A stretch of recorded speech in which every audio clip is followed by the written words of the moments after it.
Buenas tardes a todos, ¿cómo están? ¿Bien? ¿Ya participaron de alguna actividad hasta ahora? Bueno, me alegro. Por ahora viene saliendo todo medianamente bien, así que esperemos que así siga. Bueno, ya me conocen a mí la mayoría, pero me vuelvo a presentar. Soy Gabriel Serván Lacunza, actualmente soy secretario de Asuntos Universitarios de la facultad. También soy consejero directivo del claustro estudiantil. Y bueno, no hemos tenido tal vez la oportunidad de charlar con todos y todas quienes están acá, pero recordarles un poco la génesis de este gran evento que instaura un nuevo modelo de formación para el estudiantado, que fue una propuesta que desarrollamos en el claustro estudiantil hace varios años, recabando encuestas, recabando la opinión de todos ustedes, de muchos compañeros y compañeras que ya se han graduado, que hablaban sobre la falta de formación sobre temas de actualidad o sobre temas que generalmente no tenemos acceso durante la currícula, por cuestiones propias de las cátedras, por cuestiones del laburo, que a veces es muy difícil seguir las oportunidades de formación que se nos ofrece. Entonces, con la conversación y el diálogo, el consenso y también la discusión con el resto de los claustros, llegamos el año pasado a la conformación de estas jornadas que tienen justamente ese objetivo de darnos la posibilidad de formarnos con temas de nuestro propio interés, que son discutidos en cada uno de los departamentos, con nuestros profesores, nuestros graduados, con los directores de las carreras. Y bueno, y así nace esta actividad que fue propuesta por nosotros de un poco dar la discusión sobre la coyuntura económica en la que estamos. Creo que todos y todas sabemos del momento complejo que se está atravesando, más en un año electoral. Y muchas veces se nos habla de un montón de conceptos que después en nuestra vida profesional como ingenieros, como ingenieras, van a afectar a nuestro desarrollo y van a afectar al desarrollo de la sociedad. Entonces, les trajimos esta propuesta absolutamente interesante de la mano de Julia Estrada, quienes, bueno, hemos tenido el orgullo de, seguramente muchos de ustedes también la han visto por tele, han aprendido un montón de cosas. Tal vez han dudado de algunas cosas que se dicen o han pensado que, bueno, quiero profundizar en esto. Nada más lindo que tenerla acá para que profundicen todas esas cosas, le van a poder hacer las consultas, van a poder discutir, debatir, y no hay nada mejor que los argumentos como para entender las cosas. Personalmente estoy muy agradecido por el acompañamiento que siempre nos dan a nuestras propuestas, a nuestras ideas. Saben que son súper bienvenidos y bienvenidas a seguir mejorando todo lo que venimos haciendo en el día a día. Creo que han visto, los que son un poquito más viejos, cómo ha cambiado la facultad, lo abierta que está a la opinión de la juventud.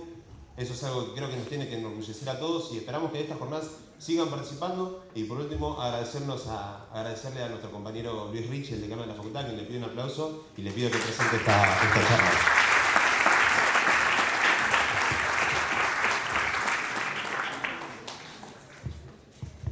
Muchas gracias Gabriel, muchas gracias por este pequeño aplauso. La verdad que para mí es un placer ver el salón de acto lleno en esta jornada de formación profesional, como bien decía Gabriel, ¿no?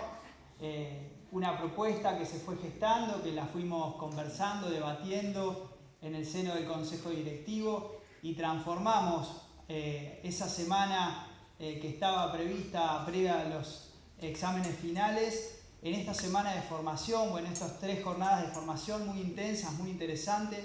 Para aquellos que participaron en la mañana, tuvimos unas charlas muy buenas, muy lindas y la verdad que me llena de alegría verlos a ustedes entusiasmados, con un interés en venir, en seguir capacitándose, seguir formándose, más allá de lo que vemos dentro de las aulas, ¿no?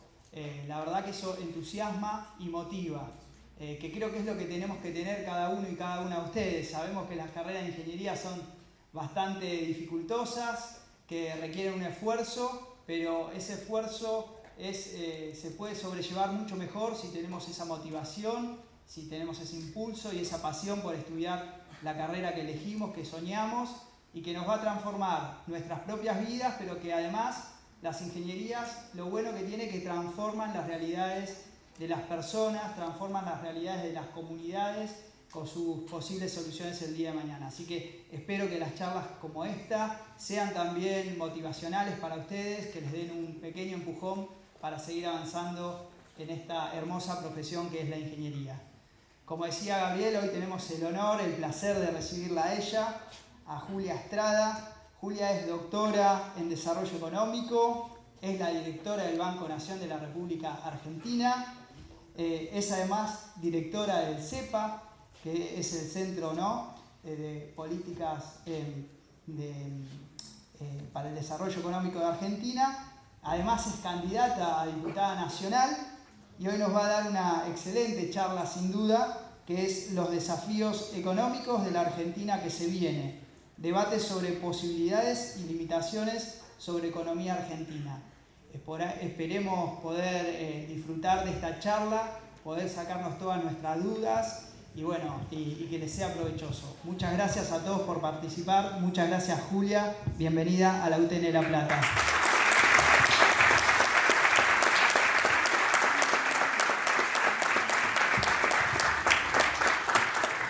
Hola, ¿cómo están? Buenas tardes a todos y a todas. En primer lugar, un agradecimiento y una felicitación a todo el equipo de gestión de acá de la UTN La Plata. Arranco por Gabriel, Luis, Carolina Lautaro, nuestro secretario de Extensión, que me lo perdí, estaba por acá. Bueno, que me estuvieron recibiendo recién y me contaron una historia de la cual creo que ustedes también se tienen que sentir orgullosos, que es la historia de una universidad del pueblo, de los trabajadores para el desarrollo nacional, que tiene un compromiso con la Argentina de hace muchos años. Así que para mí estar acá es un honor. Hace poco estuve en el Politécnico de Rosario, también con ingenieros e ingenieras, no de la UTN, sino de la Universidad Nacional de Rosario, y fue también un placer hablar de economía, por una cosa quizás que a mí me gusta, que es que ustedes van a entender los gráficos de barras, de líneas, gráfico de torta, lo van a agarrar muy rápido, y eso para mí es un punto de partida muy importante. Bueno, en primer lugar, transmitirles lo siguiente. Sé que la economía quizás no es un contenido central o protagonista en las formaciones que ustedes dan en las distintas ingenierías, pero la economía política nos atraviesa. Nos atraviesa, obviamente. Estamos en este año electoral tomando decisiones en base a debates públicos, debates por todos conocidos, y los invito, como decía más temprano Gabriel y también Luis, a intervenir, a que ustedes me interpelen, me pregunten, haremos algunas pausas. Si quieren anotar, no sé si trajeron cuadernos o cositas para tomar nota, bienvenido, para que me hagan preguntas. Y lo otro que yo quiero convocarlos, sé que están estudiando otra cosa, no están estudiando economía, pero creo que el debate económico forma parte cada vez más de nuestra responsabilidad como ciudadanos y ciudadanas, ¿no? Víctor Hugo Morales, con quien aprendí porque estuve mucho tiempo en la tele con él, decía, hay una responsabilidad ciudadana. Ustedes votan, ¿no? Todos votan acá. ¿Digo bien? ¿Qué edades estamos manejando? Sí, todos están en los padrones. Bueno, ¿qué edades estamos manejando? Todos están en los padrones, votan, tienen responsabilidades ciudadanas. Y el debate económico en Argentina es la esencia, para mí, que soy una determinista económica, del debate político, ¿no? El debate político está 80% atravesado por el debate económico. Así que vamos a hablar de dos grandes temas, y luego vamos a introducir algún tercero si tienen ganas, pero fundamentalmente vamos a hablar de inflación, Fondo Monetario Internacional, muy ligados ambos dos. Si tienen ganas, hablamos de la dolarización, ¿no? Esta propuesta de dolarizar la economía argentina, ¿qué significa? ¿Cuáles son las implicancias? Pros, contras, ¿qué entienden ustedes por dolarización? Y luego abriremos algún debate. ¿Estamos de acuerdo? Bien. Bueno, no puedo yo toquetear, ¿no? No, porque está agarrado. Así que, bueno, les voy a pedir que vayan pasando. Ahí va. Bueno, estos son los temas. Avanti. Ahí tenés. Que me dé vuelta la copa. Ahí va. Yo sé que arranco haciendo historia, pero hay que arrancar por acá, ¿no? Este es el proceso de industrialización sustitutiva. Bueno, la UTN nace previo a la industrialización sustitutiva. ¿Escucharon hablar de la ISI? La industrialización sustitutiva de importaciones, un periodo de industrialización en la Argentina. Este gráfico va de 1950 hasta 1974, ¿no? Previo a la última dictadura cívico-militar. Y lo que encontramos acá es muy evidente, lo van a ver en la variación anual, en el gráfico en la línea verde. son caídas del Producto Bruto Interno muy significativas. Caemos en el 52, caemos en el 59, caemos en el 62, en el 63. Ojo que en el 66 y en el 72 no es caída, sino que es una variación de crecimiento menor al año anterior. Hasta acá vamos bien. ¿Qué fueron esas caídas? Porque arranco por acá, porque la inflación tiene una característica fundamental, que es que se desprende de una economía que es bimonetaria, ¿no? Pongo títulos: economía bimonetaria, acuerdo con el Fondo Monetario Internacional como un problema por sus características que te manejan algunos precios que te hacen subir la inflación. Y en tercer lugar, estructura concentrada, oligopólica de la producción de bienes y servicios de consumo masivo en la Argentina. 3 títulos tiene la inflación para mí, para Julia Estrada, para el CEPA. Acá viene quizás un economista ortodoxo, con toda la legitimidad, pueden invitarlo e interpelarlo, cualquier economista ortodoxo, y les dice 3 cosas: el problema es el gasto, el problema es la emisión, el problema es los salarios. Yo les digo, ¿eso no importa nada? No, les digo, eso es un problema secundario, de menor magnitud, orden de magnitud.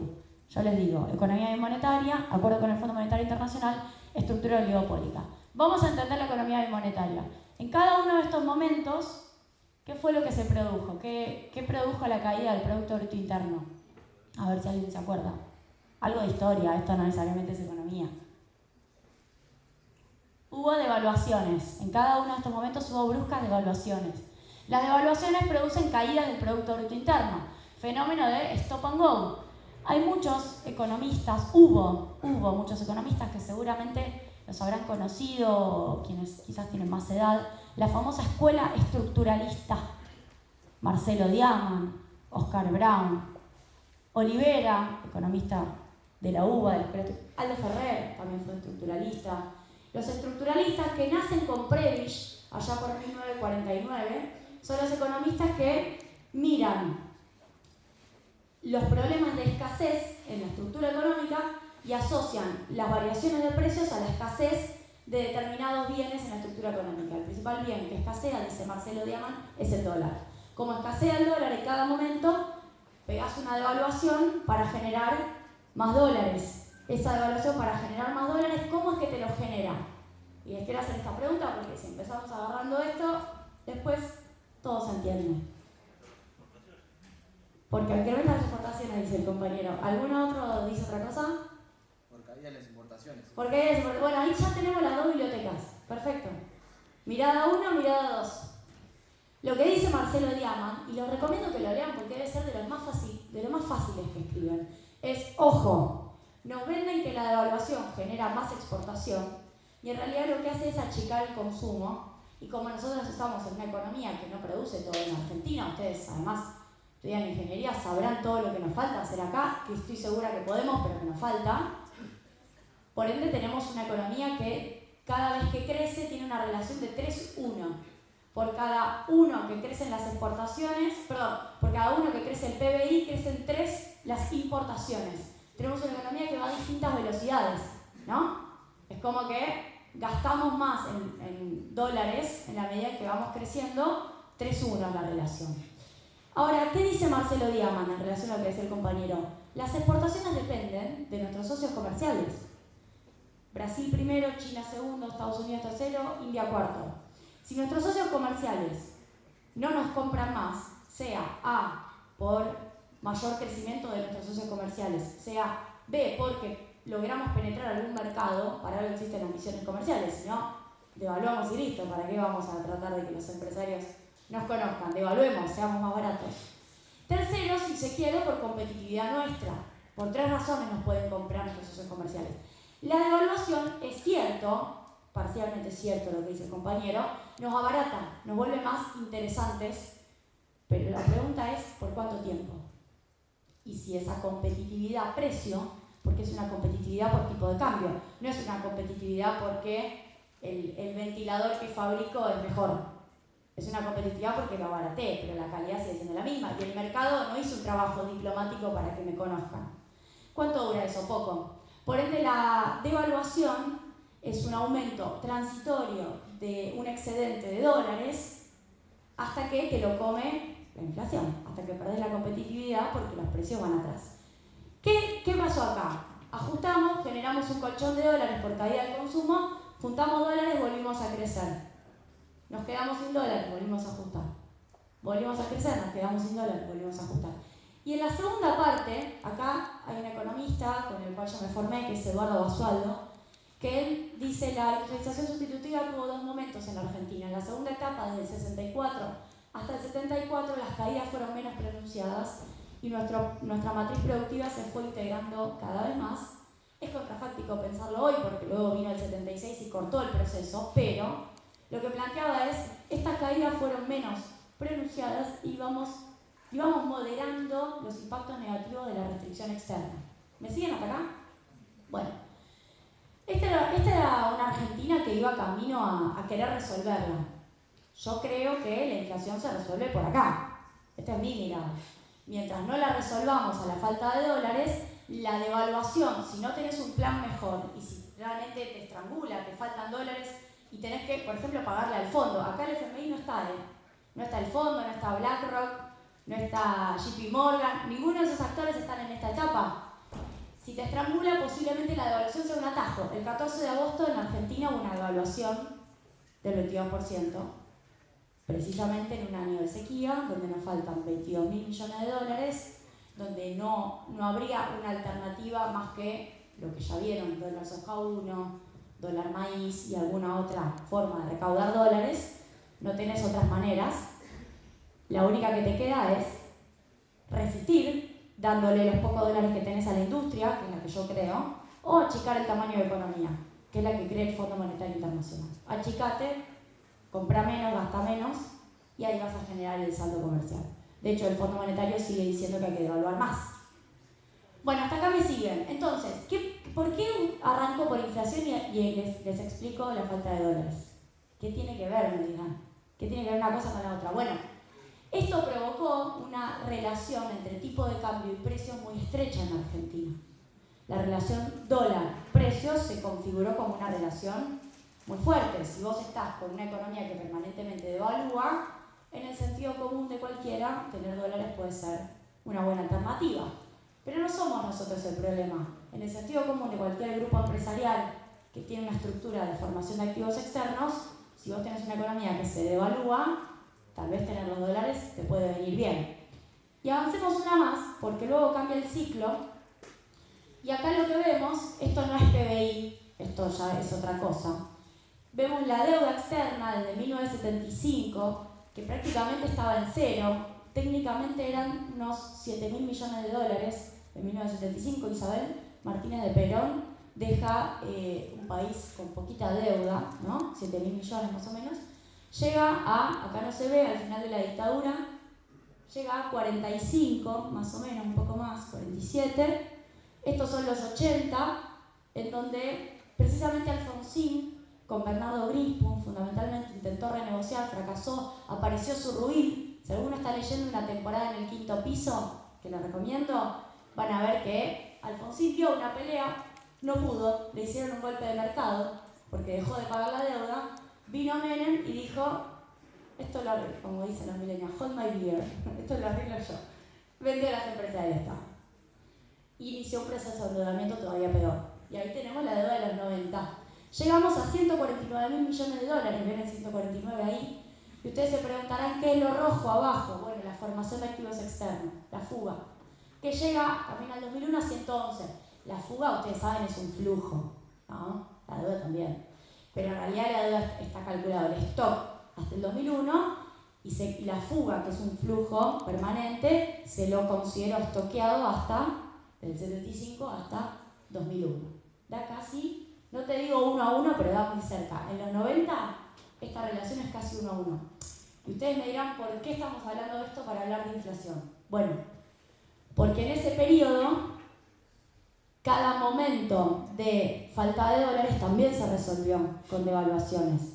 Y la dictadura, con el endeudamiento, te metió otro problema. Vos ya tenías un problema de industrialización, ahora tenés un problema de dólares financieros. No sé si saben, pero en 1976, ¿saben cuánta inflación hubo con las políticas monetarias de Martínez de Oz? 176%. Siempre lo digo porque pega con el 76. 176%. En el 77 hubo cerca del 178% de inflación. En el 81 la dictadura devalúa. Ustedes no habían nacido, yo tampoco. En el 81 la dictadura devalúa muy fuertemente y le deja a Alfonsín un piso de más o menos 300% de inflación anual. Lo que digo es, ojo porque con la deuda no se resolvió la restricción externa y seguimos en un esquema de endeudamiento con falta de dólares y devaluación para resolverla. Eso consolidó, si quieren agrego otras medidas como la dolarización del mercado inmobiliario, que fue de la dictadura, eso consolidó un esquema de dólar-precios. Avancemos una más. Bueno, esto es la inflación. No nos vamos a detener acá porque la vamos a analizar, pero básicamente esta es la década de los 80 y los 90 baja la inflación. Pero estos son los 80, esto es la dictadura, ¿no? ¿Lo ven? No, perdón, 1979, 1991. Ahí tenemos los 70 y la dictadura. Con la deuda, la inflación no bajó, sino que se amplió, porque se agravó la restricción externa. Si ese es nuestro diagnóstico, y arranco por acá, esa tiene que ser nuestro principio de solución. No digo que es la única, nuestro principio de solución. Una más. Bueno, entonces, hay una cosa que dice Melconian, que yo pienso distinto, pero lo traigo para citarlo porque seguramente lo conocen, que decía antes, hace un tiempo, no sé si ahora lo estará diciendo, en donde él reconocía la falta de dólares de la economía. Decía, la economía es como una vaca que da leche por una sola teta, pero tiene 3 terneros. El que le pide dólares para pagar deuda, el que le pide dólares para industrializarse, el que le pide dólares para ahorrar y para irse de viaje. Y acá tenemos la oferta de divisas. Una sola forma es la genuina, las exportaciones, por eso trabajamos todos nosotros para cambiar la estructura productiva y el trabajo que ustedes hacen es para el punto 1, para generar dólares de exportación. Por endeudamiento sería la forma, es como el colesterol bueno y el colesterol malo, ¿no? Y por blanqueo siempre aparece ahí como una opción posible, ¿no? Que los que la tienen afuera que la traigan. En general a los gobiernos peronistas nunca les funciona, ¿no? Siempre uno intenta, pero desconfían de nosotros. Demanda de divisas, de todo tipo, para importaciones, para pagar deuda, Estado para pagar deuda, para turismo, para atesoramiento, para giros a la casa matriz, para la famosa fuga por vía precio-transferencia, no sé si la escucharon nombrar, ¿no? Sobrefacturo lo que compro y subfacturo lo que vendo, ¿no? Digo que vendo menos y vendo más y me quedo los dólares, o digo que compro más y en realidad compro menos, pero al central le pedí los dólares que dije que iba a comprar, pero pagué menos y me quedé con una parte. Eso que parece medio como una trampa chiquita es importante. Entonces, este problema es el problema, si yo fuera Argentina sería la historia de mi vida, este problema. ¿Bien? Entender esto es importante, como para arrancar. ¿Esto para mí? Genial, lo trajimos. Gracias. A ver. Bárbaro. Bueno, este es un meme. Podemos pasar el chivo, @economía-memes, hacemos viernes de memes. ¿O ya viste? No es así. Es un poco para que ustedes, que son gente joven, se entretengan, ¿no? Esto de necesitar dólares, sí. Todos necesitan dólares. ¿Se acuerdan del canal de Suez que un día se impactó un buque? Acá hay ingenieros civiles, capaz que estudiantes lo vieron. Ese buque quedó ahí, ¿fui yo? Ese buque lo vieron, quedó ahí encallado en el canal de Suez mucho tiempo. Y en algún momento... ¿Qué es esto? En algún momento había aparecido una grúa, ¿vieron esa grúa que estaba ahí al costado intentando resolver algo? Y todos nos reíamos de la grúa porque movía la arena, de acá para allá, y el buque seguía ahí, pero movía poca arena. Bueno, yo digo, es una cuestión de orden de magnitud. Todos sabíamos que el buque iba a salir de alguna otra manera, sabíamos que la grúa tenía su rol, pero no lo iba a resolver. El buque es los problemas de la restricción externa en la Argentina, y la grúa es, bueno, ya saben, la resolución de la resolución de la emisión monetaria, el achicamiento del gasto, decir que los salarios deberían ser menos altos de lo que en verdad son. Bueno, hasta ahí Vamos bien, economía bimonetaria. Esta es la macro. Cuando escuchan decir la inflación tiene un origen que es macroeconómico, yo digo correcto, la inflación tiene un origen que es macroeconómico. No es que son empresarios malos. Ahora vamos a poner algún asterisco sobre eso, porque yo no creo en la valoración ética de un empresario o un gran empresario diciéndole bueno o malo. Tenemos efectivamente un problema macroeconómico que resolver. Y adelanto una cosa, ustedes me dirán, ¿tenemos superávit o tenemos déficit en esta etapa? ¿Déficit? Bueno, 2023, pero tenemos superávit de dólares. ¿Sabían eso? Entre el 2019, hablo de nuestro gobierno frente de todos, hablo de esta etapa, pero también Macri tuvo superávit comercial. Superávit comercial es la diferencia entre las exportaciones y las importaciones. Me siguen ahí, ¿no? Entre lo que vendo y lo que compro. Miren, en 2020, 21 y 22, cerrado los 3 años, el superávit acumulado fue de 50.000 millones de dólares. Ok. 50.000 millones de dólares. Y ustedes me dirán, ¿qué pasó con eso? Porque no estamos en el 2015. Cristina, en el 2015 tuvo déficit, correcta la mirada que tenemos o el recuerdo que tenemos de ese déficit. En los 90 también hubo déficit comercial, por distintas razones. En los 90 hubo déficit comercial porque el 1 a 1 hacía muy difícil generar un colchón de dólares porque no éramos muy competitivos con ese tipo de cambio. En el caso del gobierno de Néstor y de Cristina hubo distintos momentos, hubo superávit hasta el 2012, cuando empezó a pasar una cosa en el 2012. Nos empezamos a quedar sin energía y empezamos a importar los famosos barquitos de GNL, gas natural licuado. Y es ahí donde se toma la decisión de estatizar YPF, en el 2012. Porque, como dijo Cristina, fue una decisión pragmática. Tuvimos que estatizar para poder volver a tener superávit para generar energía. Ahora tenemos superávit, pero de esos 50.000 millones, la mitad, 25.000 millones de dólares, se usaron para pago de intereses de deuda de la etapa anterior. 10.000 millones de dólares para turismo y viajes. Ustedes me dirán, bueno, pero hay un dólar Qatar que encarece casi un 75% más el dólar Qatar. Sin embargo, hay quienes pueden seguir viajando. Y en tercer lugar, termino, 50.000 millones de dólares, la mitad se fue en intereses de deuda en esta etapa. 10.000 millones de dólares en turismo y viajes. 8.000 millones de dólares. Si acá hay, no sé si hay una ingeniería naval. 8.000 millones de dólares gastamos en fletes. Porque en pandemia los fletes, vieron que nosotros no tenemos una marina mercante, una flota nacional. Con el peronismo la tuvimos. Yo creo que esa es una de nuestras banderas. Lo pienso en serio. Y no me parece que sea algo imposible. Desde el Banco Nación venimos financiando la industria naval. He visto los astilleros que tenemos, que son una cosa espectacular. Gastamos 8.000 palos en sacar nuestras mercaderías al exterior.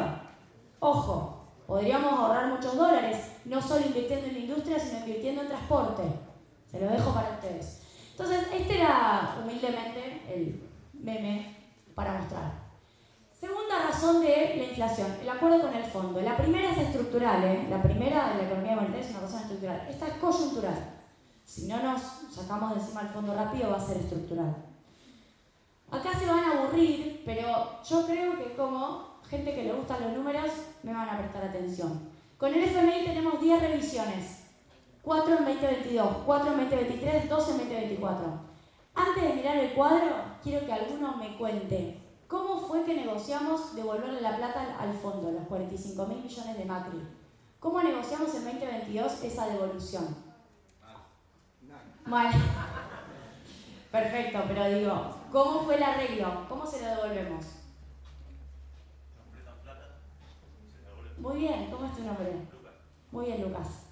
O sea, el FMI, les cuento cómo es. Nosotros le pagamos, porque no es que primero nos da y nosotros se lo devolvemos, es al revés. Nosotros primero le pagamos, el FMI viene y nos hace un chequeo, una especie de chequeo médico de 3 cosas.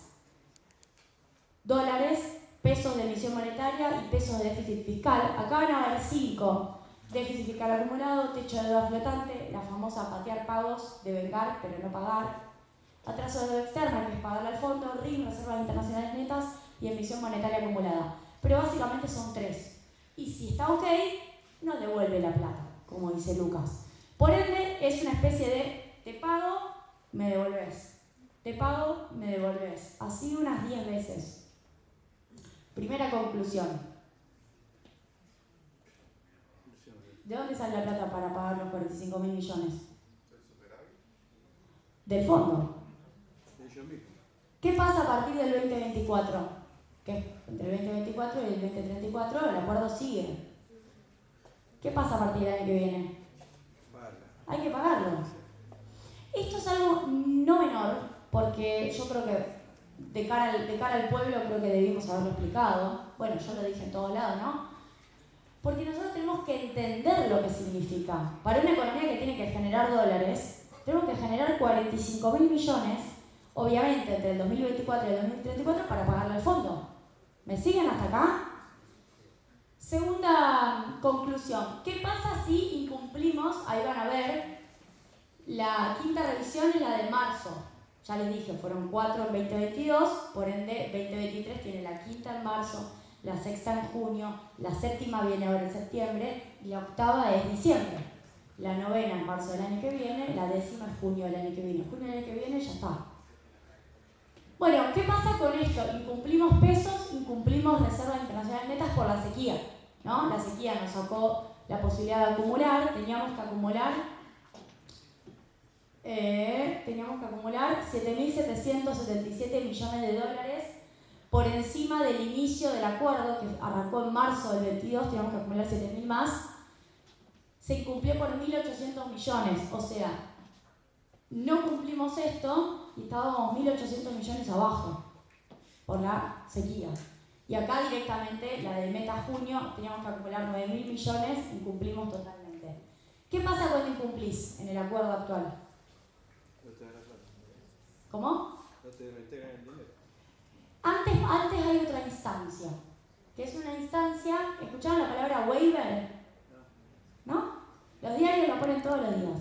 Se le pide un waiver. ¿Qué significa waiver? Perdón. Significa perdón. Es como si fuéramos colonia, en serio. Se le pide perdón. Y no se le pide perdón a el staff. Vieron que viene el staff técnico del fondo, que son empleados, son técnicos. Se le pide perdón al directorio. ¿Quién es el directorio del Fondo Monetario Internacional? Los países. 20% de las sillas de Estados Unidos, luego está Alemania, está Francia, está Italia, está Japón, está Israel. Por ende, le pedís perdón a los principales países desarrollados del mundo. Y esos países desarrollados del mundo seguramente se juntan, porque se juntan, y dicen, a ver, Argentina no incumplió déficit, tampoco incumplió reservas, 2 veces seguidas. Además, tampoco incumplimos la emisión monetaria en junio. ¿Qué onda los argentinos? ¿Qué onda? ¿Hicieron la reforma previsional? ¿Cómo que no la hicieron? ¿Y las tarifas? Porque acá en Europa estamos pagando un montón. Vieron que en Europa, por la guerra Rusia-Ucrania, el precio de la energía sale mucho más. Y a nosotros el FMI nos pidió en marzo del 22 que el principal precio que teníamos que cambiar eran las tarifas. Teníamos que subir las tarifas de manera segmentada. Lo venimos haciendo, De hecho, las boletas que seguramente quizás sus padres, mamás, sus papás recibieron, son boletas elevadísimas. ¿Y por qué no le pedimos a Argentina que haga el ajuste? Porque no podemos seguir autorizándole el perdón. Ahí hay 2 opciones. O te dicen, bueno, que es lo que viene pasando hasta ahora, después de un trabajo diplomático de masa, de varios, o te dicen, default. No cumpliste, default. ¿Bien? 0 el déficit primario. Igual estábamos a mitad de tabla. Y post pandemia 2022, un poquito a la derecha, a mitad de tabla, 2,4% terminó 2022, pero no somos una economía extremadamente gastadora. 2,4 es la mitad, un poco más, de lo que el mundo gasta sobre PBI. El problema, les dejo el título, no es el tamaño del déficit fiscal, sino cómo se financia. 2 puntos no es algo escandaloso. 6, sí, en pandemia tuvimos 6. 4 también. Estados Unidos en pandemia tuvo 10 igual, perdón, 14. Y el 2021 Estados Unidos tuvo 12. Ahora tenemos que ver cómo lo financiamos. Bueno, esto es la búsqueda de yuanes. La búsqueda de yuanes, economía en memes, seguimos, fue nuestra alternativa. Y quiero explicarles por qué el Fondo Monetario es inflacionario, ¿no? Primero, tarifas, lo que les conté. ¿Se acordó con el fondo que tenemos que subir las tarifas? ¿Esto lo sabían o lo están escuchando por primera vez? Sí, algo teníamos más o menos por ahí. Genial. En marzo del 22, el acuerdo supuestamente no iba a hacer ni reforma laboral ni reforma previsional, ni el gasto en obra pública lo iba a tocar, no iba a ajustar nada, solo iba a modificar tarifas. Quedamos medio atrapados en eso. Tenemos 100% de inflación y aumentamos tarifas. Tasa y dólar. El FMI te exige que por cada dato de inflación vos muevas atrás el dólar al mismo ritmo. Si vos tenés inflación de 6, el dólar se tiene que mover 6. Si vos tenés inflación de 7, el dólar se tiene que mover 7. ¿Qué significa esto después de haber visto la economía bimonetaria? ¿Qué significa? Que vas devaluando. Por ende vas alimentando. Es como seguir echando tronquitos de leña a la hoguera. Ojo, ceteris paribus, sequía. Sequía lo ponemos a un costado porque con este año de sequía lamentablemente es difícil hacer otra cosa. Es difícil planchar el tipo de cambio porque no tenés dólares. Pero el acuerdo no te lo dice porque estás en sequía. El acuerdo te lo dice porque te lo dice. Y la tasa, vieron que se devaluó 22% el 14 de agosto y la tasa subió 21 puntos. Bueno, porque, y ahí yo sí creo, si vos moviste el dólar tenés que mover la tasa, si no, la verdad es que haces que todo el mundo saque la plata del banco porque desincentivás el ahorro en pesos. En la economía tiene que haber 3 precios más o menos alineados. El dólar, la inflación y la tasa de interés.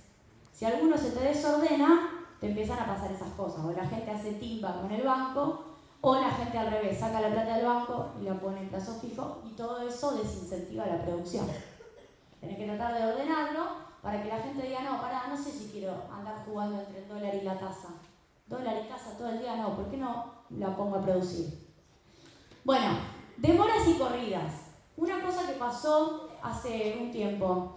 Si el FMI se paga a sí mismo, como dijo alguien, ya no me olvidé quién, y el FMI, como dicen ustedes los pibes, vivas, no te contesta por 4 meses, finge demencia, no te contesta, te gostea, dicen, te gostea.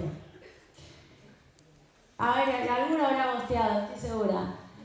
Si te gostea 4 meses, y el FMI es el que te tiene que dar la plata porque además así funciona el acuerdo, y en esos 4 meses tuviste 3 corridas, corridas del paralelo, no del oficial. Tuvimos una corrida en marzo, tuvimos otra corrida en abril y tuvimos otra corrida ahora en junio. ¿De quién es la culpa?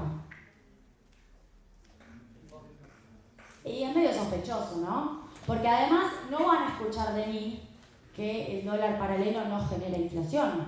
Porque en la economía en la que estamos, cuando ya tenemos 1 año y medio de más del 100% de inflación, claro que el dólar paralelo es una referencia muy preocupante. Claro que hay que bajar la brecha. Claro que tenemos que lograr ordenar la relación entre el dólar oficial y el paralelo. Digamos las cosas como son. Claro que tenemos que hacer eso. Ahora, el acuerdo con el fondo se supone, incluso yo he escuchado colegas míos salir en la radio diciendo, bueno, es muy malo el acuerdo, pero por lo menos trae estabilidad, decían algunos colegas. Justo eso tampoco trajo, porque si el FMI te espera, y lo que pasó en las elecciones es que nos dijeron nos vamos de vacaciones, y justo las vacaciones coincidían con nuestras elecciones paso presidenciales. Es todo muy casual. Luego de los impuestos, ¿vieron la extensión de la medida del impuesto país? ¿Escucharon hablar de eso? Nosotros tenemos un impuesto que es un 30% sobre el dólar ahorro. Se llama impuesto país. Si alguno tiene la posibilidad de comprar los $200 mensuales, paga el dólar minorista más 30%. ¿Bien? Hubo una medida el 8 de agosto, el decreto 377-2023, que extendió el impuesto país a la compra de algunos bienes y algunos servicios. ¿Para qué? Para recaudar más y como forma de negociar con el fondo para no devaluar. A veces se llamó devaluación fiscal. Eso generó un montón de inflación. Antes del 13 de agosto, el 12,4% de inflación que salió el miércoles, entre otras cosas, se explica por esos impuestos. Y por último, no te brinda herramientas para la sequía. Entonces, yo lo que quiero decir con esto es, no hay un problema de hiperideologización. No es un problema de que estamos recontraideologizados y no nos gusta. Hay razones concretas para intentar hacer que el fondo deje de intervenir en la economía argentina.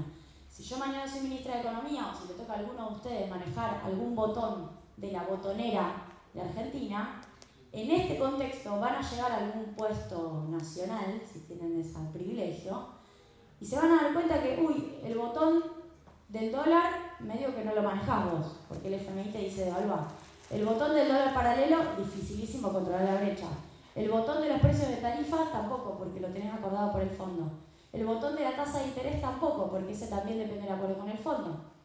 Y el resto de los botones no son estatales. Los precios de los alimentos no los fija el Estado, los regula, pero no los fija. Los precios de los principales bienes de consumo tampoco. Lo que digo es, tenemos que recuperar la soberanía para de verdad hacer política económica. Muchas veces decimos que aparezca el Estado. Totalmente de acuerdo con que aparezca el Estado. ¿Con qué herramientas? ¿Con qué funcionarios? ¿Con qué marco teórico? ¿Cómo queremos que aparezca el Estado? Porque en este contexto, miren, voy a citar a Melconian por última vez y por segunda vez y listo. Cuando le ofreció Macri ser ministro de Economía, ¿vieron lo que dijo? Dijo, ¿para qué con el Fondo Monetario Internacional? Vamos a tomar mate con el fondo. Pero ministro, no, si la economía la manejan ellos. Melconian. Yo pienso muy distinto que él. Ahora está, ni en pedo dice eso ahora él dice que va a manejar todo. Es muy contradictorio. Se propone como casi nuevo candidato a presidente con Patricia. Che, no anda más esto. Se rompió. A ver, ahí está. Bueno, tercero, la dinámica oligopólica. Y con esto cierro mi tercera razón. ¿Me siguen hasta acá? ¿Se aburren? Vamos a ver. A ver, vamos al supermercado. Vamos a comprar fideos al supermercado. ¿Cuáles son las principales marcas? Esto es dice la elaboración CEPA, nosotros tomamos los datos de una consultora privada que es un estudio de mercado que tiene unos 4 años ese estudio de mercado. Pudo haber cambiado, pero muy poco. Principal fideo vendido, Matarazzo. Lo venden, o sea, el 33% de los que compran fideos compran Matarazzo. Es de la marca Molinos Río de la Plata, que es ¿de quién es? Molinos. Pérez Compán. Que está en la lista Forbes, entre los más ricos de Argentina. No le va mal fabricando fideos. No hace solo eso. Luchetti, segundo fideo vendido, 25,2% de la venta de fideos. También es de la marca Molinos, también de Pérez Compán. Don Vicente, son un poco más premium, ¿vieron? 11,3% de la venta de fideos, también es de Molinos. Favorita, 4,1% de la venta de fideos, también es de Molinos. Luchettinis, que son primo hermanos de los Luchetti. Molinos también, es la venta del 5,1% de fideos. Y los Manera, 0,5% también es de Molinos. Bueno, ahí decía la compañera, en voz alta para todos. ¿Qué decías? No, que estábamos comentando que casualmente ella me decía que Molinos es la que está manejando todo y yo le estaba hablando de si estamos hablando de la parte pública del mercado. Exactamente. El 80% de la venta de fideos son 6 marcas, pero un mismo grupo económico, ¿no? Es como cuando uno hace zapping en la tele y siempre es la misma línea editorial. Cambia el loguito del canal, pero te están diciendo lo mismo. Y ese 20% seguramente ahí hay de todo. Ahí están las cooperativas, están las empresas quizás capaz que el fideo que se hace con harina integral, los que son más orgánicos, los que quizás seguramente caen mejor. Todo eso es un 20%. Y para eso están, entre otras cosas, la ley de góndolas, que está ahí, esperando a ser aplicada. Y lo que digo no es una crítica al gobierno, sino lo que digo es tenés que tener poder político para aplicar eso. Porque te tenés que pelear con el de la lista Forbes, que además te maneja el mercado de fideos, pero después tenés 4 o 5 más de la Asociación Empresarial Argentina, de AEA, que te manejan los otros mercados. Hay unas 20 empresas en Argentina, no es que hay 80, hay 20, que manejan gran parte de la producción de consumo masivo. Bueno, y una última sobre precios, para que sigamos pensando cómo se forma la inflación en Argentina. Miren esto. Alimentos y bebidas no alcohólicas, el precio de la comida, entre enero del 21 y agosto del 23, pre-devaluación, lo hicimos hasta más o menos el 13, subió 412, ustedes sabrán que base 100 no lo sumamos, 412% en 2 años y 7 meses y medio. ¿Cuánto? Ustedes dirán, bueno, ya lo vieron al gráfico, como la economía más o menos sigue al dólar, porque Julia acaba de decir que estamos en una economía bimonetaria, si uno no mira el gráfico dirá cuánto subió el dólar. Si la comida subió 412, ¿cuánto subió el dólar? Más o menos ese valor. Bueno, mucho menos. El paralelo, este es el CCL, el contado con liquidación, que es un símil dólar blue, subió 300% y 235,8 subió el dólar oficial. Entonces acá tenemos dos problemas. No el gráfico, la realidad. Tiene dos problemas. Primero, claramente el dólar marca el precio de la comida en Argentina, porque la tendencia es la misma. Hacemos una regresión y la que se mueven igual, ¿no? Mueve uno, se mueve el otro. En Argentina el pass-through, pasaje a precios, es una expresión en inglés, es muy alto. El movimiento, el pasaje a precio de cada peso que aumenta el dólar es más o menos de 0,8 en la comida. O sea, sube 1 el dólar, la comida se traslada a 0,8. Es altísimo. Por ende, ya ahí hay un problema. Que la economía en Argentina se mueva al valor del dólar no tiene mucho sentido. Porque estamos en un país que produce comida. ¿Bien? Segundo problema. ¿Qué es esto? ¿Qué es esta brecha?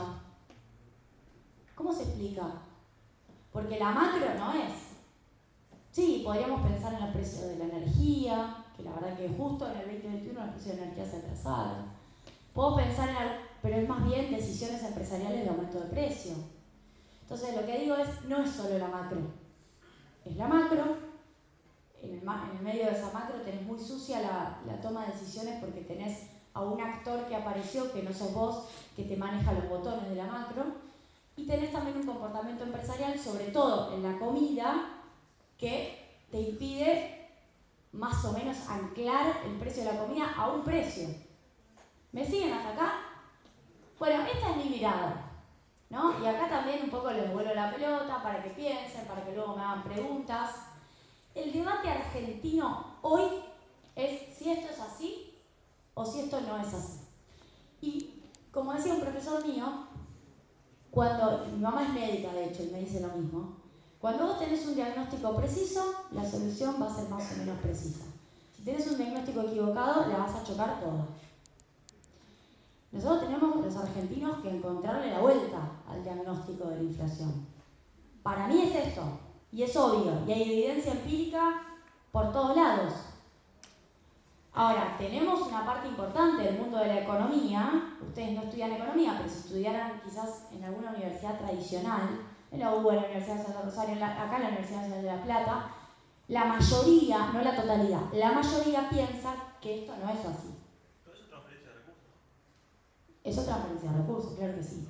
Pero la mayoría piensa que vos tenés muchos pesos y que el exceso de pesos presiona y te genera demasiada demanda y que por tanta demanda tenés inflación. El dólar no aparece como variable. A mí me tocó ir a escucharlo a Federico Sturzenegger, expresidente del Banco Central, hace un ratito, hace 5 minutos fue presidente del Banco Central, que fue muy paradójico. Lo fui a escuchar en la conferencia de prensa del Banco Central, ahí en la City porteña. En ese momento yo estaba en C5N, así que fui a tomar notas sobre lo que estaba diciendo que iba a pasar con los precios.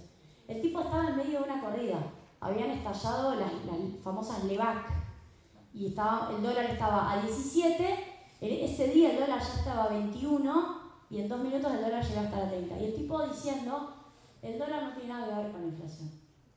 No, acá tenemos un problema de pesos. Era algo que yo misma lo estaba viendo con mis ojos y decía, no puedo creer. Y además a él se lo llevó puesto a la corrida, porque a él lo reemplaza muy rápidamente y se va del Banco Central. Asume asume Luis Caputo al frente del Banco Central, si no me equivoco fue ahí en junio del 2018, o sea que duró 2 meses más. Un mandato en el cual creo que un mejor diagnóstico quizás hubiera resuelto el problema.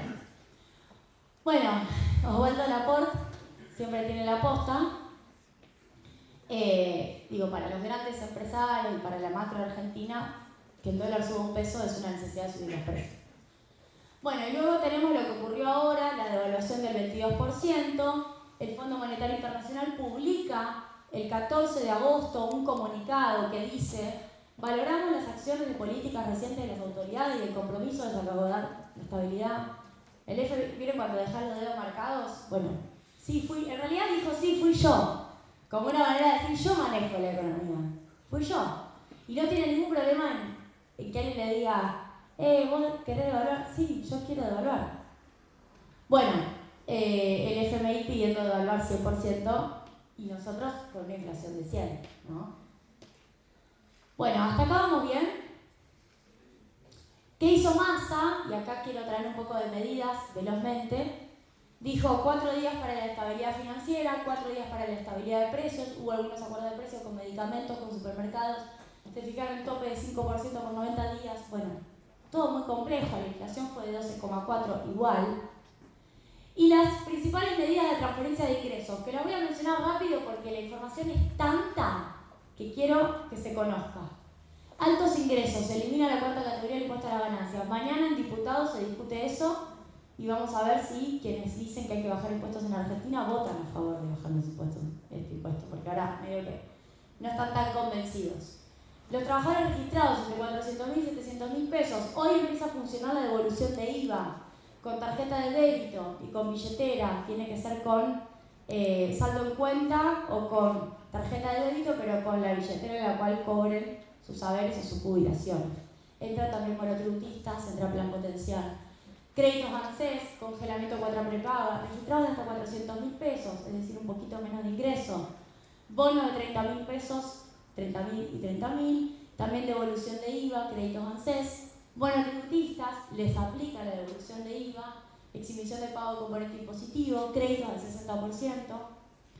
AUH, tarjeta alimentaria, casas particulares, bono de 25.000, devolución de IVA, tarjeta alimentaria aumenta también el potencial trabajo. Y jubilados, jubiladas, la verdad que muy interesante esto. La mínima se refuerza con 37.000 pesos por 3 meses, refuerzo alimentario de PAMI, devolución de IVA, 82% de salario mínimo vital 9 y agrega 10 lucas. Más o menos para el que gana 87.000 de mínima, la mínima va a terminar siendo estos 3 meses de 180.000. Va a aumentar más del 100%. Bien, esta es la inflación de este mes.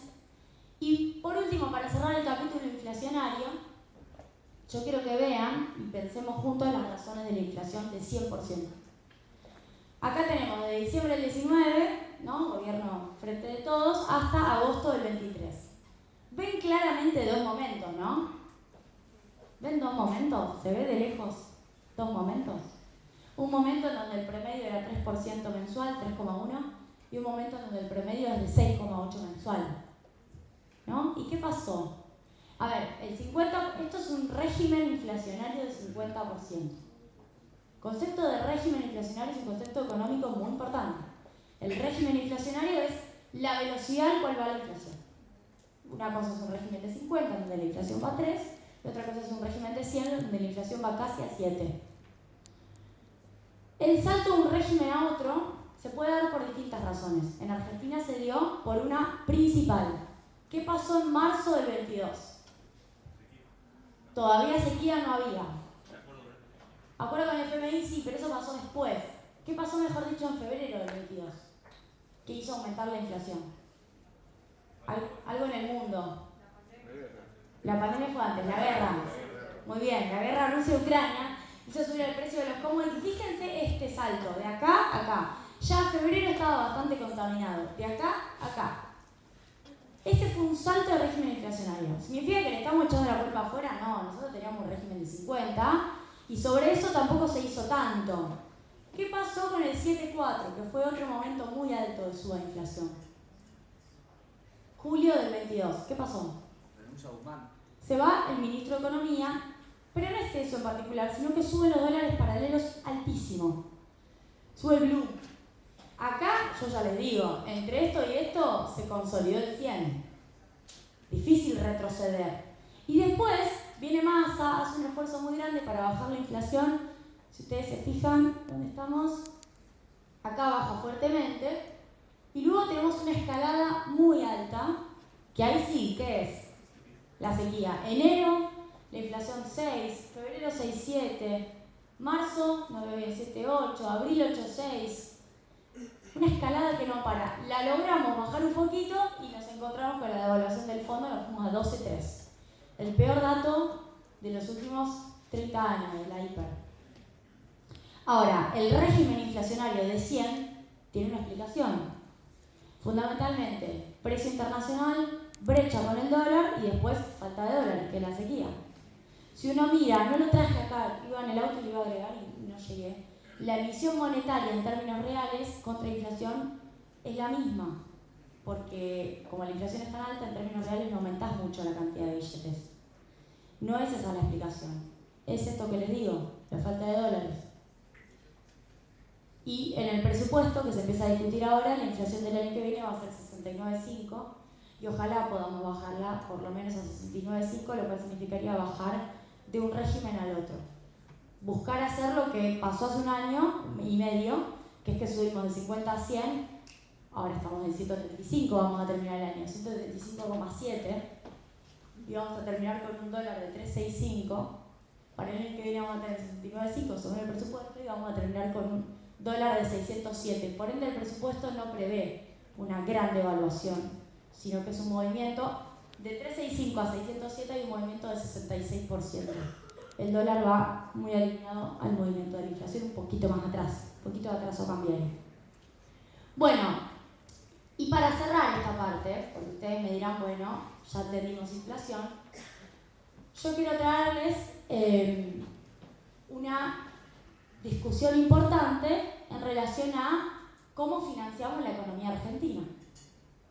¿No? Yo les dije, el problema no es el tamaño del déficit en Argentina, el problema es cómo se financia. ¿Cómo se financia el déficit? A ver si alguien se anima. Con deuda. ¿Cómo sabe la punta esta, ¿Qué tipo de deuda? ¿Cómo? Ay, que se anima. Bueno, a ver, con distintas formas de deuda. El gobierno anterior tomó deuda en dólares para financiar déficit en pesos. Para mí fue una gran excusa, para mí. Querían tomar deuda en dólares, trajeron los dólares, los liquidaron en el mercado único y libre de cambios, lo compraron algunos, seguramente, quizás en la familia de ustedes, alguno pudo hacer un viajecito, genial, pero la posta a posta de los dólares, 84.000 millones de fugas, se los llevaron otros. Y los pesos financiaron el déficit fiscal. En esta etapa, con Guzmán como ministro, que ahí tuvo un rol que estuvo muy bien, logró recomponer la confianza para que al Estado le presten en pesos. ¿Quién le presta al Estado Nacional para financiar los 2 puntos de déficit? ¿Quién le presta? ¿Quién? El Banco Central sería emisión. Por el momento no estamos contando la emisión. ¿Quién le presta? Una parte de los privados, quizás fondos comunes de inversión, empresas, pero también le presta el Banco Nación, también le prestan los bancos públicos, Banco Provincia, también le prestan las compañías de seguro, también le prestan los fondos comunes de inversión. Bueno, esa es la manera posta a posta de financiar el déficit. Más o menos el 60% se está financiando así. Pero hay un 40%, como bien decía el compañero, que se financia con emisión monetaria. Discutamos eso, achicar el déficit un poquito para que sea un poco más sostenible, pero sin ajustar en jubilaciones. ¿Cuánto significa el principal gasto del presupuesto?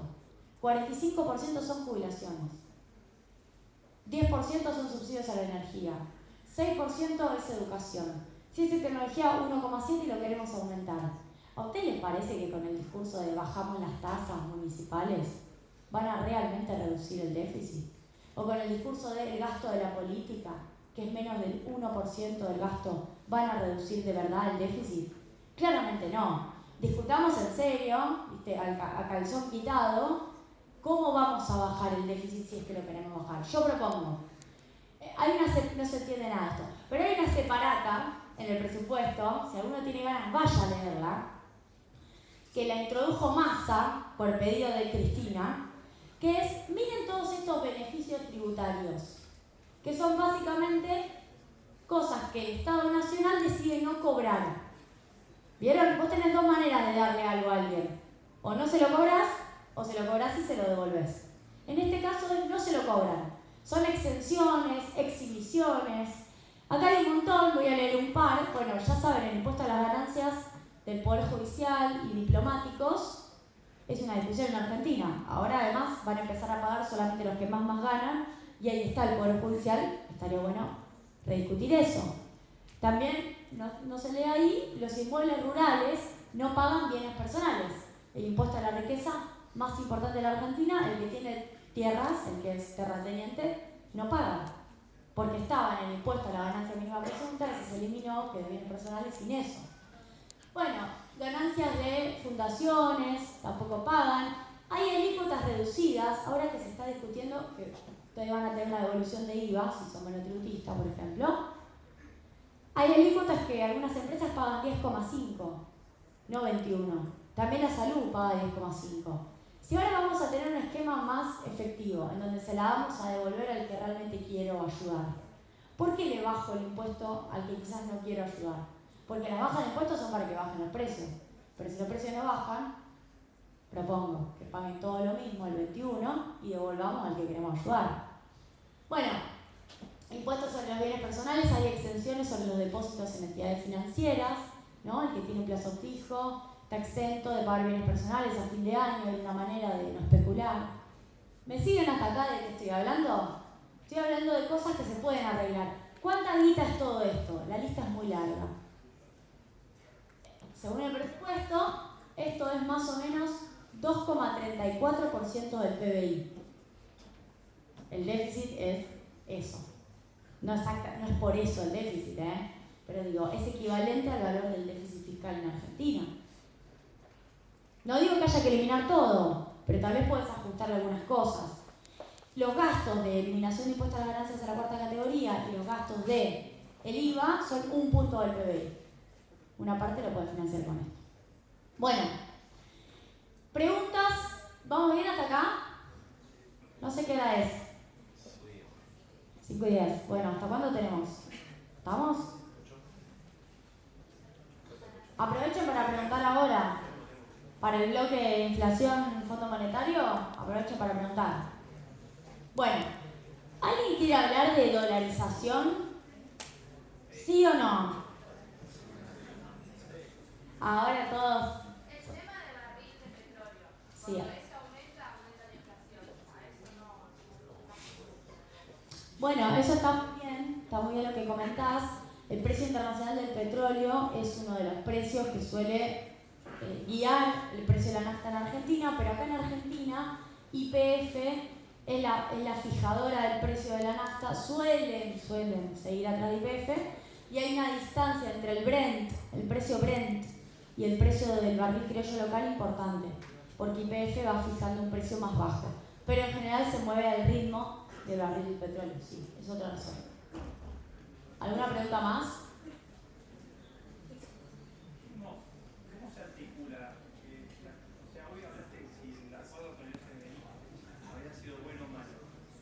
¿Por qué cuestionamos, si cuestionamos este acuerdo, por qué no partimos del cuestionamiento anterior? ¿Por qué no partimos de lo que fue realmente un endeudamiento para licuar fuga de capitales y que no estaba bajo la lupa eso? Bien, ¿cómo es tu nombre? Andrés. Andrés. Bueno, Andrés me está preguntando ¿por qué no cuestionamos el acuerdo original? Sí, de mi parte hay informes del CEPA cuestionando el acuerdo. Tenemos un informe que los invito a leerlo que se llama La corresponsabilidad entre el Fondo Monetario Internacional y el gobierno de Macri en la crisis de deuda argentina 2018-2019. Fue un acuerdo escandaloso, voy a mencionar algunas cosas para que tengamos algo de memoria.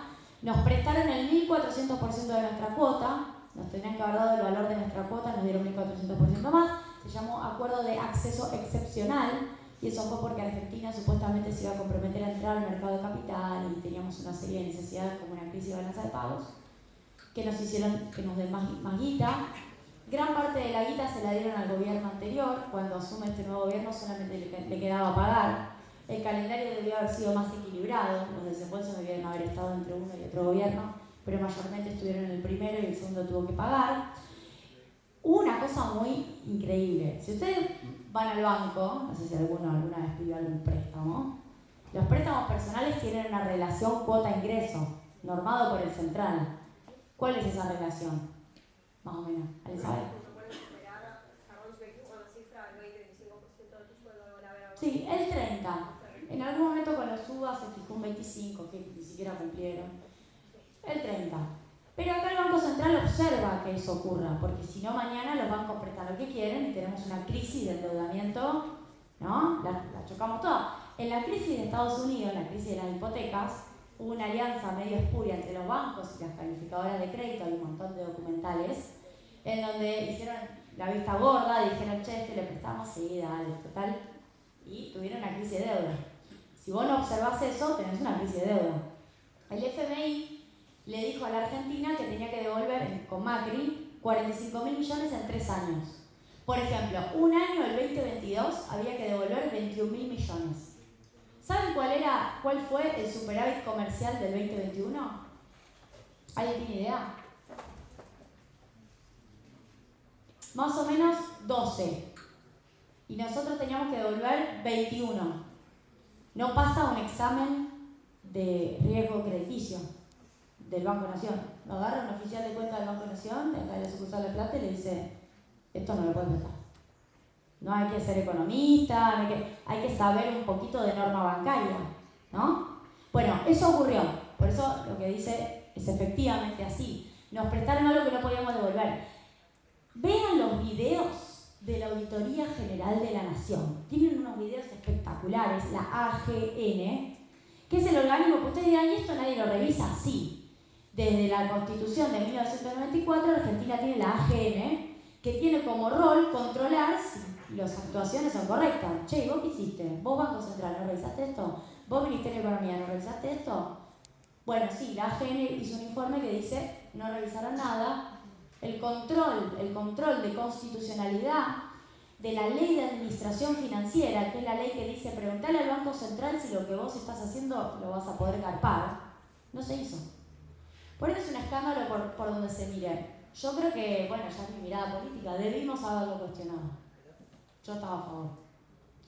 Ahora pasó por el Congreso un nuevo acuerdo, con una parte que se opuso, ¿no?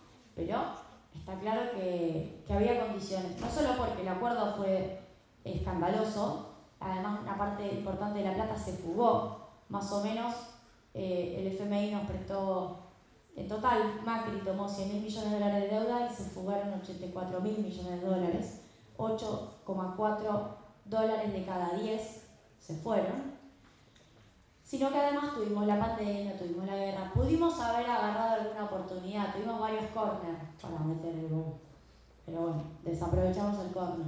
¿Te hago una pregunta? Sí.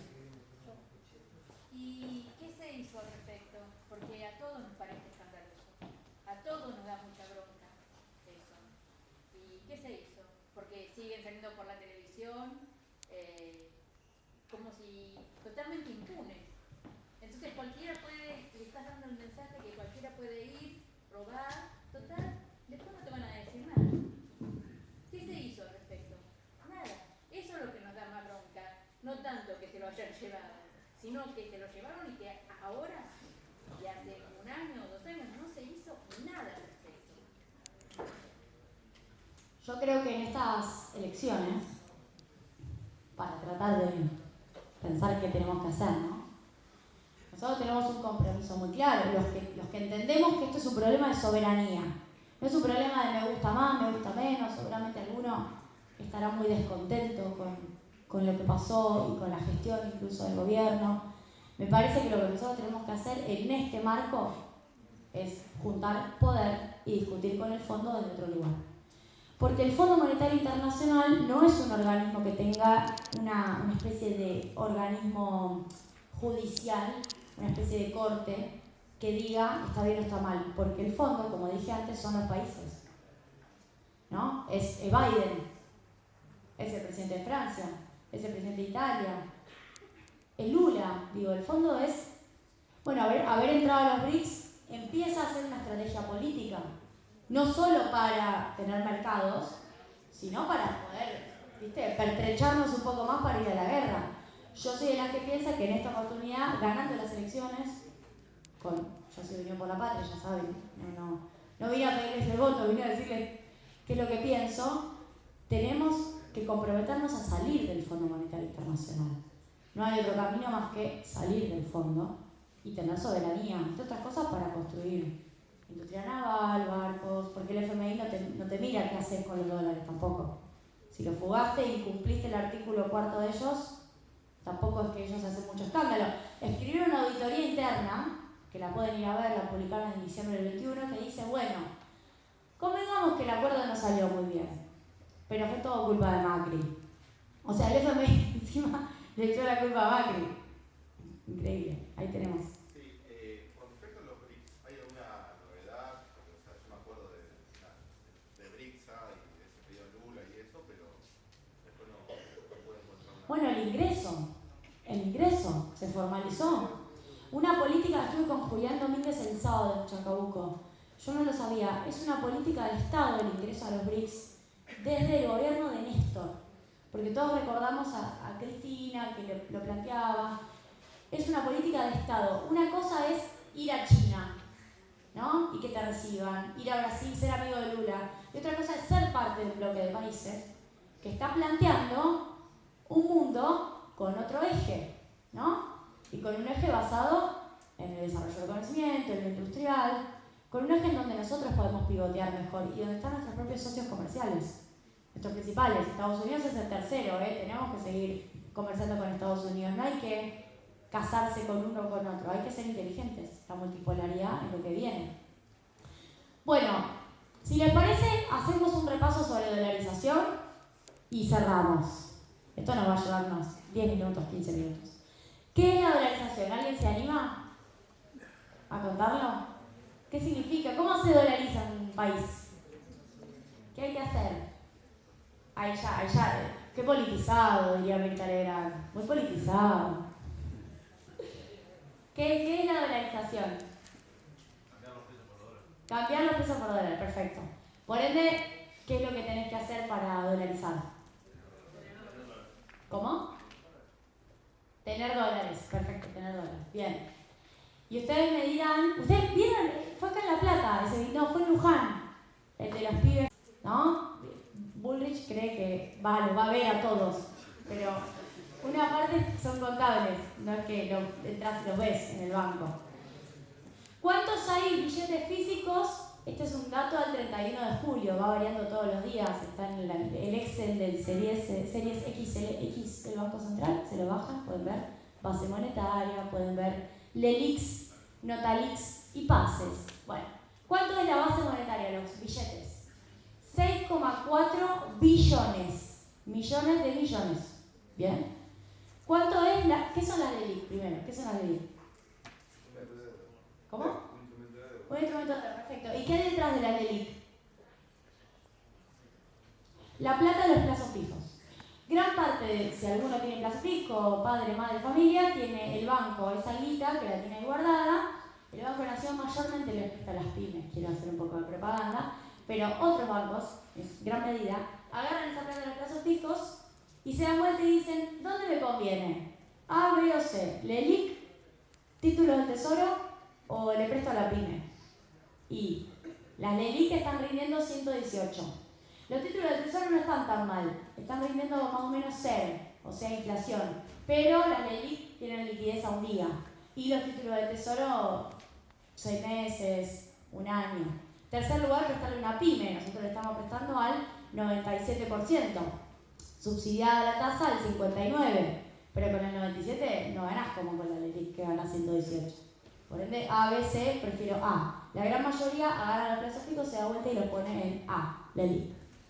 Por ende, las LELIC, el dinero contable, fiduciario, está en los bancos como plazo fijo. También tenés que convertir las LELIC. Si vas a dolarizar, si no cualquiera va a sacar su plazo fijo y dice, no lo tengo. Convertiste solo los billetes, no las LELIC. Las LELIC son 17 billones, millones de millones. 6,4 más 17 más o menos da 23,4 billones. ¿Bien? ¿Cuántos dólares hay en el central para hacer la dolarización? Milei dice que hay un montón. Él te cuenta el oro, el cash, los dólares que tenés cash en las reservas. También cuenta CEDESA, Seguro de Depositantes. También cuenta los DEX, los Derechos Especiales de Giro, que es la plata que el fondo te devuelve una vez que le garpaste. Raro, porque ya les expliqué antes que la tenés que devolver, ¿no? También cuenta el BIS, el Banco de Pagos Internacionales, que es un banco que te presta plata al central, pero te tiene que autorizar para que vos la uses para dolarizar. Por ende, una parte importante de lo que dice que va a usar no lo puede usar. CEDESA es la garantía de los depósitos bancarios, usarlos, dejar de respaldar depósitos. Los encajes de los depósitos en dólares de los ahorristas los usa también porque cuando dice que va a usar oro y dice que va a usar divisas, cash, eso es el respaldo de quienes tienen alguna plata en dólares en el banco, están respaldados con los activos en dólares del banco. Por ende, usar eso también es un problema. Y los dólares del Banco de Pago Internacional no se pueden usar. Así todo, nosotros dijimos en el CEPA, bueno, tratemos de hacer un número. O sea, es imposible hacer un número así como arrancamos, pero tratemos de hacer un número. Bueno, esto, vendiendo el oro y las divisas, 6.400 millones de dólares contra 23,4 billones, sin considerar que esto significa plan Bonex mediante o incumplimiento de contratos mediante. O sea, el que va a querer sacar su plata en dólares no va a poder porque vas a usar los dólares para dolarizar de la gente. Así todo el tipo de cambio te llega a 3.700 pesos. ¿No? Y hasta nos pusimos conservadores, porque contamos 6.400 millones de dólares que no habría que contar, sino mucho más el tipo de cambio. Bueno, 3.700 pesos se entiende hasta acá, ¿no? Hice el número. Pueden agarrar la calculadora del celu, hacen 23,4 billones, son 12 ceros, divididos en 1.400 millones, y les va a dar 3.670, si no me equivoco. Bueno, este es como lo bien, ¿no? Pérdida de poder adquisitivo, 91% en realidad. Si vos tenés un sueldo de 312.000 pesos, a 350 da 891 dólares. Y a 3.700 da 85 dólares, por ende te da una pérdida de poder adquisitivo de 90,5. Los precios. ¿No? Estos precios son viejos porque son después de que la devaluación fue impactando mal, la del FMI, pero nos daba más o menos 5.800 kilos de pan, 15 lucas el kilo asado. Hoy estaría dando mucho más, porque también las cosas están más caras. Hoy estaría más o menos 20 lucas el asado y 7 lucas el kilo de pan. Y ustedes me dirán, bueno, Julia, pero a mí me dijeron que hay un sacrificio inicial, pero después hay recompensa. ¿No? No. Bueno, pero eso fue lo que dijeron. Y lo que nosotros miramos es qué pasó en Ecuador. ¿Qué pasó en Ecuador? ¿Qué pasó en El Salvador? Que fueron países que dolarizaron. Todos los países que dolarizaron son chiquitos. Islas Marshall, Micronesia, El Salvador, ya me olvidé. Bueno, Palaus, otro. Son unos 10 casos.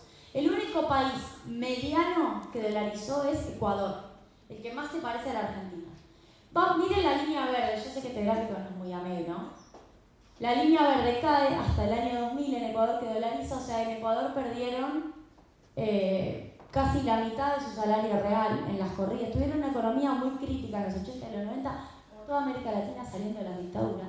Y después de la dolarización tienen esto, que un poco sube el salario real, pero el PBI de Ecuador subió mucho más. Por ende, la distribución del ingreso en Ecuador no fue muy elevada. Al contrario, después de la dolarización, Ecuador mejoró un poco el salario, pero no es que los trabajadores fue una fiesta bárbara. No. Te quedaste bastante estancado en donde te dejó la dolarización, que fue una devaluación. En Ecuador la devaluación fue 5-1, más o menos. Y eso lo que hizo fue consolidar una distribución regresiva del ingreso. ¿Me entienden cuando digo distribución regresiva del ingreso? ¿No? Que más o menos era más o menos 70-30, incluso peor. En Argentina también perdimos mucha guita en los 80 y los 90. Llegamos acá a la base 100. Argentina era como elige tu propia aventura. Podía haber elegido dolarizar. Sturzenegger, el que les conté antes, quería dolarizar. Y otros decían, no, vamos a devaluar y vamos a elegir un camino productivo con soberanía. Hay una alianza entre la CGT y el mundo más productivo. Argentina devaluó 3-1. Devaluó. Pero podría haber devaluado y se quedaba en una conversión a dólar. No. Devaluó y eligió que la moneda argentina empiece a tener más peso. Néstor y Cristina mediante, el salario argentino creció 260%, hasta el 2011 es eso, en términos reales. Nosotros hasta el 2011, de hecho, no tuvimos grandes crisis cambiarias. El quilombo apareció después, cuando yo les conté, nos empezamos a quedar sin dólares a partir del 2012, ¿no? Fíjense la relación entre pérdida por adquisitivo frente al dólar. Lo que digo es, fuimos el país que más creció en términos de salario real con moneda propia. El otro, la línea gris, es El Salvador. El Salvador tampoco pudo crecer mucho. Lo que digo es, posiblemente muchos se imaginan que, bueno, después de la dolarización se viene el viaje, el autito. Medio que no, medio que vamos a perder porque la dolarización arranca con una hiperinflación muy fuerte y después consolida ese estado de situación hacia adelante. Bueno, perdés política cambiaria, perdés política fiscal, perdés política monetaria. Y por último, ustedes me dirán, bueno, Julia, pero hiciste solamente el cálculo de los dólares que están en el central como los que podemos contar, los líquidos, mejor dicho, los líquidos. Pero hay otros activos del central, ¿escucharon ese discurso? Se pueden vender otros activos del central, ¿escucharon eso?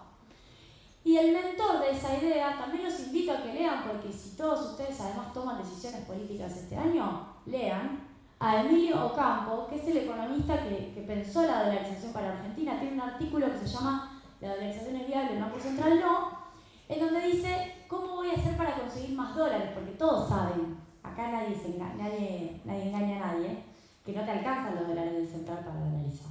De algún lado tenés que salir. De hecho, Milei hizo un tuit diciendo, ya los conseguí, pero no puedo decir de dónde. Medio Jorge suspenso. Bueno, ¿qué dice Emilio Ocampo? Voy a agarrar las LELIQs, lo que yo les conté que eran los plazos fijos de todos ustedes, los voy a poner en un fideicomiso en una jurisdicción segura. Léase afuera. Y lo voy a garantizar, ¿vieron como cuando sacás un crédito que tenés una garantía, una hipoteca, una prenda? Lo voy a garantizar con las acciones de YPF y con las acciones del Fondo de Garantía de Sustentabilidad, que son las empresas que los argentinos hemos recuperado después de la transición de las AFP. Por ende, y con eso, como una especie de llamador, voy a decirle a los fondos internacionales, préstenme. Víctor Hugo Morales tiene una expresión que a mí me gusta, que es pasar la gorra, ¿no? Con eso voy a pasar la gorra.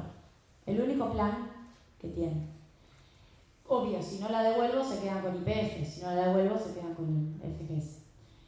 Y lo que dice Emilio Ocampo es, bueno, voy a conseguir un montón de dólares con eso, me van a prestar, y con eso voy a financiar la dolarización. Dos problemas. Primero, no tiene sentido que te presten de esa manera. Ya el propio Tesoro de Estados Unidos le dijo a Massa, no te voy a dar para la dolarización a Milei. Y en segundo lugar, si llegamos a conseguir esa cantidad de dólares, 40.000 millones llegaron a decir, va a ser para sacarnos encima del fondo, para diversificar nuestros acreedores, pero no para encima perder soberanía y dolarizarnos, ¿no? Esta es mi mirada por lo menos. Bueno, ahí hicimos un cálculo, lo tenemos a Emilio Ocampo diciendo que eso era empeñar las joyas de la abuela.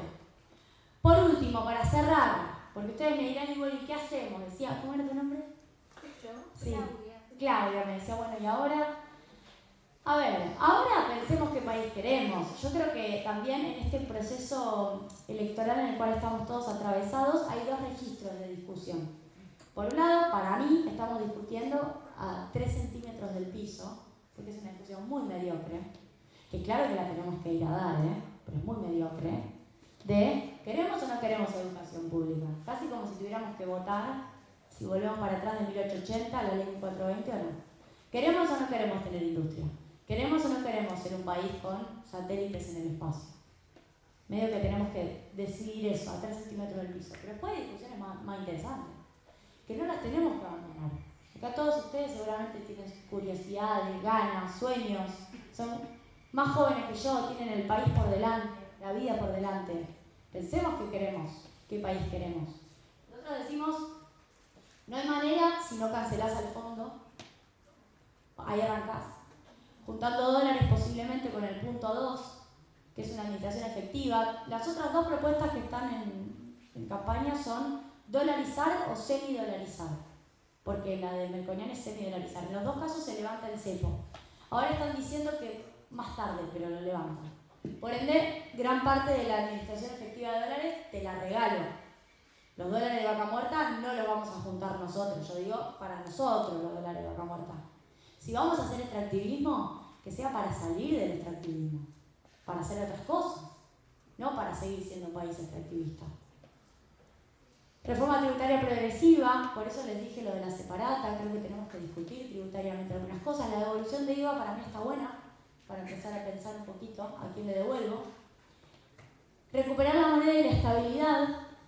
Esto posiblemente haya que hacer algo con las famosas LELIQs, que son bastantes, son 10 puntos del PBI, y bajar la inflación. Crédito productivo pero planificado. Acá juegan un rol ustedes, les quiero decir. Yo como directora de Banco Nación recorrí muchas empresas, muchas, en donde siempre faltan 5 para el peso, ¿no? Siempre hay una cosita que es de afuera y que después vas a otra empresa y hace algo que es parecido a esa cosita que le falta a la otra. Yo siempre cuento el caso de los motores de heladera. Recién hablaba con Karina, la dueña de Motores Cerveni en Galvez, Santa Fe. Le digo, pero vos tenés que hacer los motores de heladera, ¿qué estás esperando? Briquet, que está al sur de Santa Fe, los compra de China. Encontrémosle la vuelta. Lo que digo es, hay muchas cosas de la matriz insumo-producto que podríamos empezar a sustituir sin tener que hacer un esfuerzo tan loco. Me parece que eso no es menor. La pelea por la CIRA de ahora no es menor. Y muchas veces uno le presta, el banco le presta al que ya tiene. Le presta al que tiene buen balance. Pero ese que tiene buen balance sigue haciendo lo que históricamente hizo. Está muy bien. Pero vos también tenés que planificar a quién le querés prestar en función de qué necesitas que se fabrique en Argentina. Esas cosas las tenemos que pensar para adelante. Recuperar poder adquisitivo, mejora distributiva. Yo ahí agrego, tenemos que hacer algo con la informalidad y el monotributo. Ustedes tienen todos, creo que menos de 20, ¿no? Bueno, yo transcurrí de mis 20 a mis 30 siendo monotributista. Todo mi vida. Gran parte de mi vida. Y tenemos que cambiar eso. Y eso tiene que ser también una demanda nuestra, ¿no? No puede ser que el mercado de trabajo haya cambiado de facto. Sin reforma laboral mediante, ahora todos somos monotributistas. Soberanía energética, industrialización de los recursos naturales. Bueno, hay una ley de cuotas. Se va el 22, la semana que viene.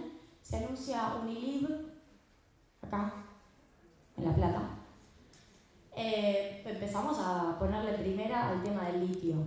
Bueno, no alcanza solo, y mañana en el encuentro, no alcanza solo con el Estado.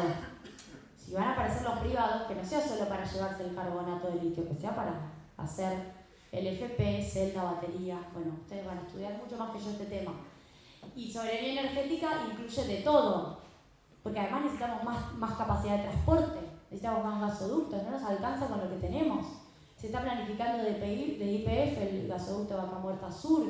Hay nuevas reservas también por explorar. Soberanía sobre nuestras vías navegables.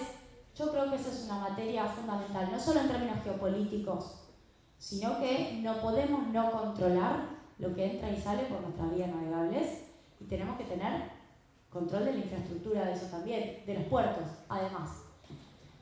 Esto requiere reformas legislativas, gran parte de la normativa de los 90, ley de minería, ley de puertos, todo eso requiere posiblemente una re-regulación, porque está muy desregulado, también en cabeza de las provincias. Plan productivo con federalismo, un frigorífico, una usina láctea, producción hortícola en cada pueblo, en cada ciudad. No sé si en absolutamente todos los lugares, pero les puedo decir que recorriendo provincia de Buenos Aires, en muchos lugares esto se puede hacer. No puede ser que en Madariaga, estuve hace poco, el kilo de asado salga más caro que en Buenos Aires cuando es una zona ganadera. Kilo de asado es más caro ahí, 3.400 estaba el kilo de asado. Y resolver el déficit habitacional, estos son grandes títulos, ¿no? A esto le falta operacionalizarlo, pero me parece que también tiene que ser nuestra agenda. Así que los invito a pensar esto, sé que tienen largas jornadas, sé que además tienen mucho debate por delante, así que muchas gracias por haberme escuchado.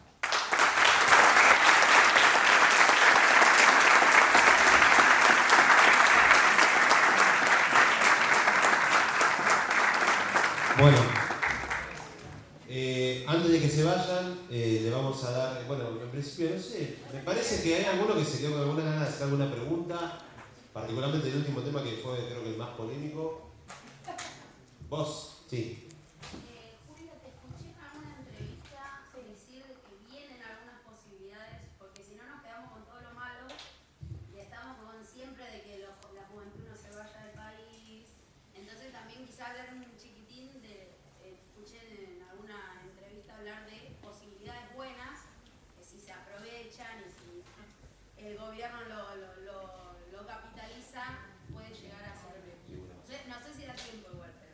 Una más juntamos y contestan las dos y ya le damos cierre y le hacemos una entrega a Juli antes de que se vayan.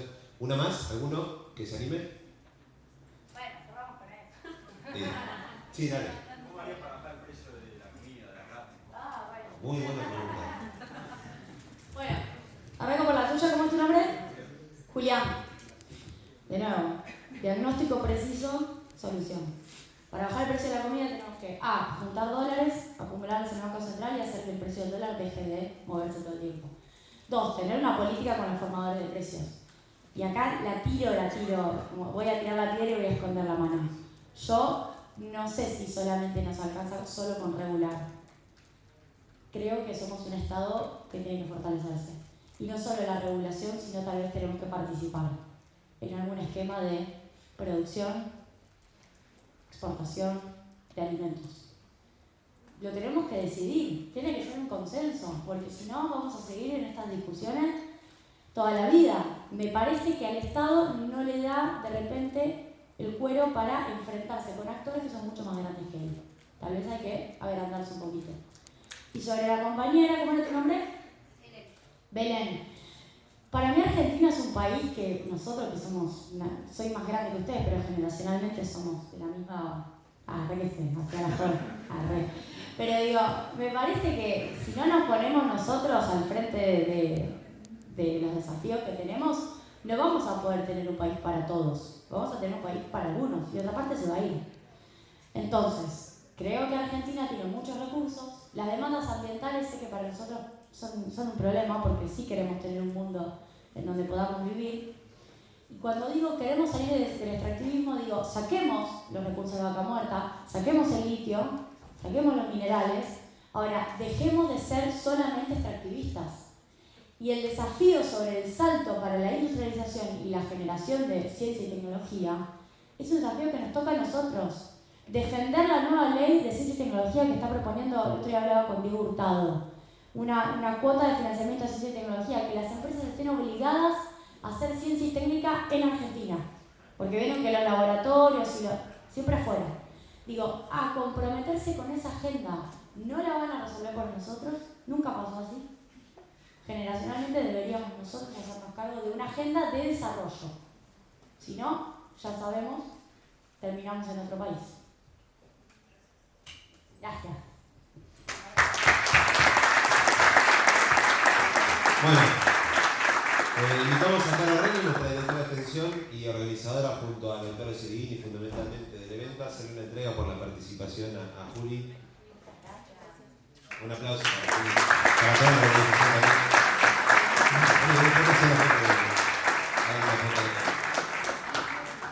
Mientras les digo, bueno, hacemos la foto.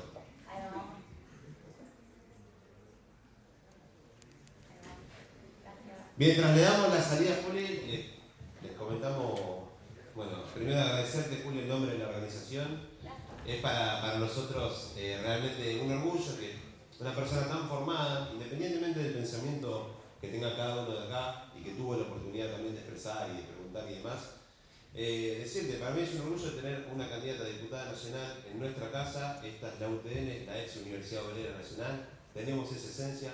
Creo que todos estos temas que trataste trabajan profundamente en lo que va a ser nuestro desarrollo futuro y el desarrollo también de la universidad. Por eso está muy bueno repasar un montón de estos conceptos que nosotros no lo vemos realmente y nos obliga también a repensar cuál es nuestra formación, ¿no? Me parece que tenemos que hacer un trabajo cada uno de nosotros profundamente a lo que nos vamos a dedicar para ir formándonos mejor. Así que esta iniciativa, independientemente del acuerdo o desacuerdo de las personas que estén aquí, creo que es muy positiva y ojalá todos los candidatos y candidatas a cualquier cargo donde nosotros tengamos que votar estén tan formados como vos. Te agradecemos nuevamente y mucha suerte con todo lo que viene.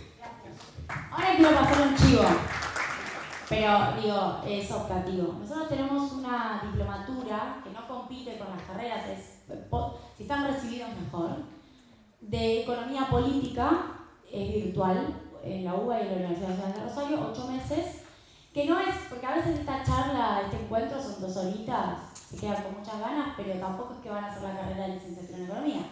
Capaz que dicen, me gusta, pero necesito algo intermedio. Bueno, ese intermedio existe, lo creamos nosotros, 8 meses virtual, buscan en www.centrocepa.com.ar en la diplomatura, 8 meses. La recomiendo si tienen ganas de no ser economistas, pero sí de saber economía, que está bueno. ¿Tiene un costo? Sí, no me acuerdo, no definimos el valor ahora. Era más o menos 100.000 pesos un año entero, en 6 cómodas cuotas, sin interés. Bueno, Juli, muchísimas gracias. No está el decano, pero yo me comprometo a pedirle a los primeros inscritos a quienes se quieran pedir alguna beca para esa participación. Yo me estoy comprometiendo acá. Así podemos hacerla. Así que bueno, le damos la salida a Juli, que seguramente tenga que ser con muchas actividades. Y les agradezco muchísimo estar participando en este momento. Les deseo mucha suerte en el resto de las jornadas y le pido un último aplauso para Juli y todo el equipo de desarrollo.